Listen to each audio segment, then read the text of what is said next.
होंगे, drinking water, signages, light की सही व्यवस्था और वोटर फैसिलिटेशन सेंटर। जो हमारे बुजुर्ग और दिव्यांग मतदाता हैं, उनकी सुविधा को ध्यान में रखते हुए पोलिंग स्टेशंस ग्राउंड फ्लोर पर होंगे। अगर रैंप है तो 1:12 के रेशियो में प्रॉपर ग्रेडियंट से बनेंगे। वॉलंटियर्स भी रहेंगे, व्हील चेयर की फैसिलिटीज भी दी जाएगी। और अगर इनमें से कोई भी 85 प्लस के उम्र के अगर लोग हैं या 40% से ज्यादा जिनकी डिसेबिलिटी है, अगर वो चाहें तो फॉर्म 12D भर सकते हैं और उसके उपरांत उन्हें होम वोटिंग की सुविधा भी दी जाएगी।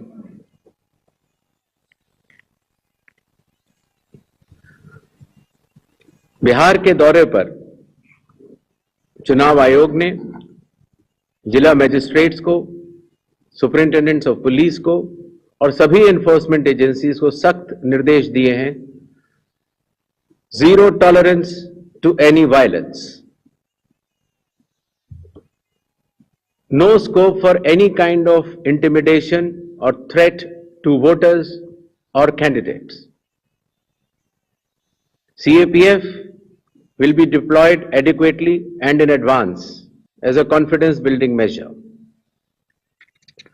All officers to act in absolutely impartial way and easily accessible to all the stakeholders. इसके बारे में मैं आपको बाद में भी बताऊंगा। अगर कोई फेक न्यूज या मिस इन्फॉर्मेशन होती है,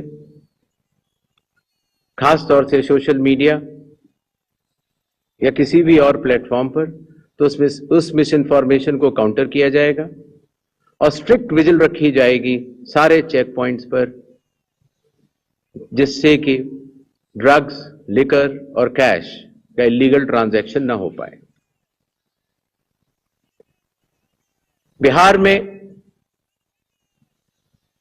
बिहार के पूरी चुनाव का तंत्र है, उसके साथ मिलकर बिहार के इन चुनावों में 17 नए इनिशिएटिव्स लिए जा रहे हैं, जो कि बिहार से शुरू होकर पूरे देश में लागू होंगे। चुनाव आयोग ने इसके ऊपर एक एक इनिशिएटिव के ऊपर काफी चर्चा और इनकी प्रायोगिकता को देखते हुए ये कदम उठाया है और एक ऐतिहासिक कदम इसको माना जाएगा। ट्रेनिंग, पहली बार जो चुनाव आयोग का ट्रेनिंग इंस्टीट्यूट है, India international institute for democracy and election management, वहां पर बिहार के सभी बूथ लेवल एजेंट्स जो जिला स्तर के थे, बूथ लेवल एजेंट 1, उनकी ट्रेनिंग का आयोजन किया गया।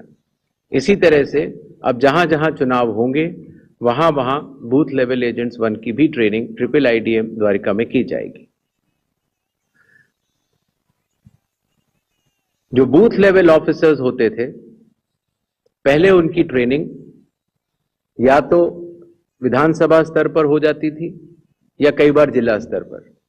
तो इस बार हर विधानसभा क्षेत्र के 4 से 5 BLOs को IIIDM में बुलाया गया और उनको चुनावी प्रक्रिया के बारे में अवगत कराया गया, जिससे कि हमें अब जो चुनावी तंत्र है, जो जमीनी स्तर का चुनावी तंत्र है, उसमें बहुत ही ज्यादा बदलाव देखने को मिला। साधारण तौर से पुलिस ऑफिसर्स की ट्रेनिंग भी जिला स्तर पर या राज्य स्तर पर होती थी, लेकिन चूंकि लॉ एंड ऑर्डर एक सेंसिटिव सब्जेक्ट है और खास तौर से जब CAPF जाती हैं तो जिला पुलिस प्रशासन और CAPF का समन्वय भी बहुत आवश्यक होता है। इसके लिए पहली बार पुलिस ऑफिसर्स की भी IIIDM में ट्रेनिंग की व्यवस्था की गई। ये तीनों लॉजिस्टिक्स के हिसाब से और ट्रेनिंग के हिसाब से बहुत बड़े कदम रहे। मतदाता सूची, लगभग 22 वर्षों के बाद बिहार में मतदाता सूची के शुद्धिकरण का कार्य सफलतापूर्वक 30 सितंबर को संपन्न हुआ।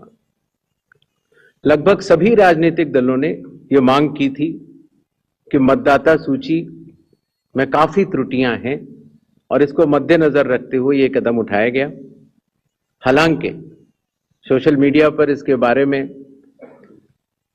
कुछ बढ़ चढ़कर कहा गया, लेकिन सत्यता यह है कि आज की तारीख में बिहार के 243 इलेक्टोरल रजिस्ट्रेशन ऑफिसर्स ने 90,000 बूथ लेवल ऑफिसर्स के साथ मिलकर 1.6 लाख बूथ लेवल एजेंट्स, जो कि 12 मान्यता प्राप्त राजनीतिक दलों ने नियुक्त किए थे, उनके साथ मिलकर इस सूची को शुद्ध करने का बहुत ही सराहनीय काम किया है और बिहार ने देश को यह राह दिखाई है।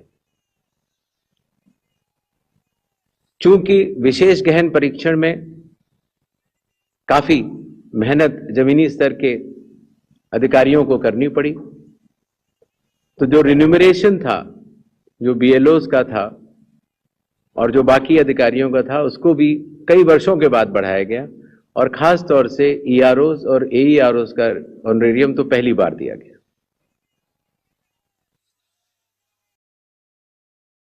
जिन मतदाताओं के नाम सूची में नए जुड़े हैं या जिन मतदाताओं की एंट्रीज में कोई चेंज है, जैसे पता बदल गया, तो ऐसे मतदाताओं को नए वोटर कार्ड दिए जाने हैं।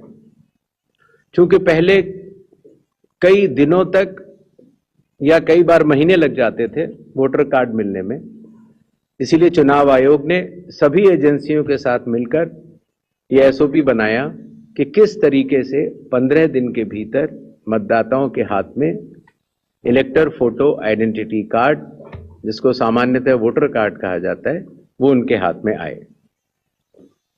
इसी तरीके से जो हमारे बूथ लेवल ऑफिसर्स हैं, जब वो मतदाताओं के घर घर जाते हैं तो उनको भी पहचान पत्र पहली बार चुनाव आयोग ने डिजाइन भी किया और उनको दिया भी। कंडक्ट ऑफ इलेक्शंस जो आने वाला है,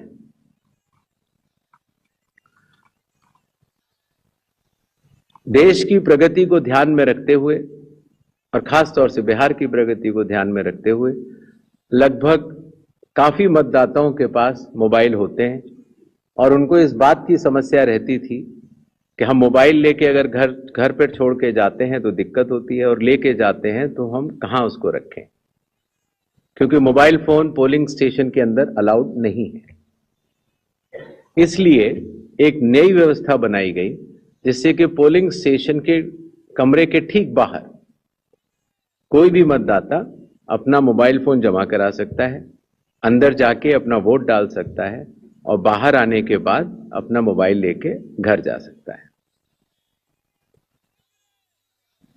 हर मतदाता को नॉमिनेशन का प्रोसेस खत्म होने के बाद एक वोटर इंफॉर्मेशन स्लिप दी जाती है। वोटर इंफॉर्मेशन स्लिप देने का लक्ष्य सिर्फ ये रहता है कि मतदाता को, क्योंकि कई बार बूथ बदल जाते हैं या कई बार मतदाता नए होते हैं, तो उनको वोटर स्लिप पर, इंफॉर्मेशन स्लिप पर अपने बूथ का नाम और सारे डिटेल्स मिल जाते हैं। तो वोटर इंफॉर्मेशन स्लिप पर बहुत ही छोटा चेंज करने के बाद मतदाताओं की सहूलियत बहुत बढ़ गई, क्योंकि उसमें उनका पोलिंग स्टेशन का नंबर, पोलिंग स्टेशन की जगह कोने में बड़े रूप में दिखा दी गई। पहले उनको पूरे में ढूंढना पड़ता था।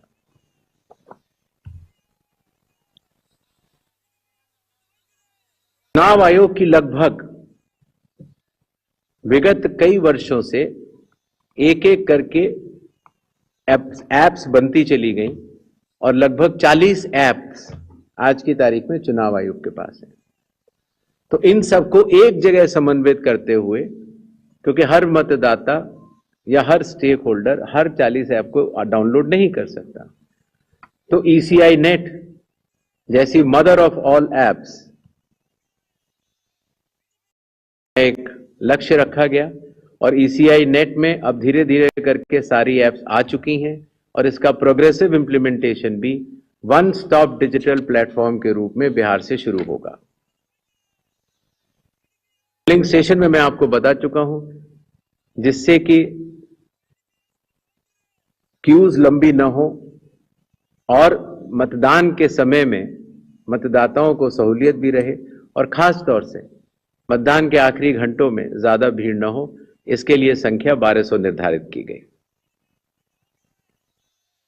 कैंडिडेट्स के बूथ पहले मतदान केंद्र से काफी दूर तक लगाए जाने के निर्देश थे, जिससे कि कैंडिडेट्स को भी और मतदाताओं को भी काफी असहूलियत होती थी।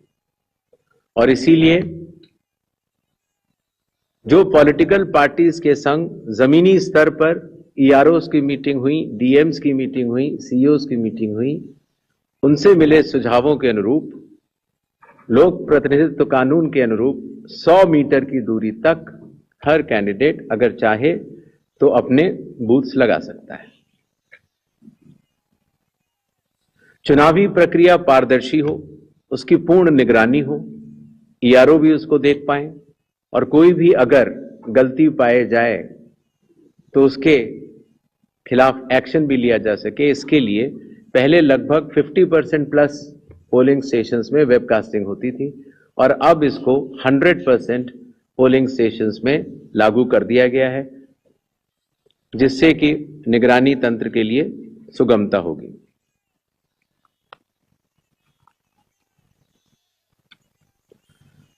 कई बार प्रत्याशियों ने यह शिकायत की थी कि जो हमारी